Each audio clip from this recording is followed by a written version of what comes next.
Во-первых, поздравляю с выходом в финал и лично тебя с победной шайбой, с единственной. Что в том эпизоде произошло?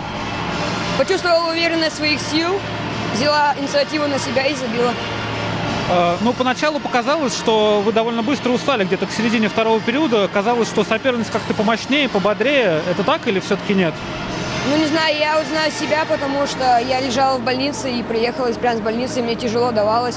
Потом я вошла в физическую форму свою, которая была, и показала, что смогла. И все-таки за счет чего сегодня удалось победить? Такая равная игра, да, с равными шансами, и счет 1-0, он сам за себя говорит.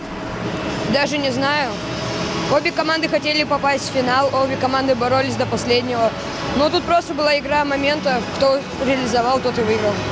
Ну и все-таки, когда вы сюда ехали, перед финалом 4, да, у вас тренер что говорил? Как он вас настраивал на победу? Или просто уже это был хороший результат, уже сам выход в финал 4? Настраивали только на победу, потому что финал бывает раз в жизни, особенно такой. У нас много девочек, которые скоро закончат играть по возрасту. Мы хотели подарить им подарок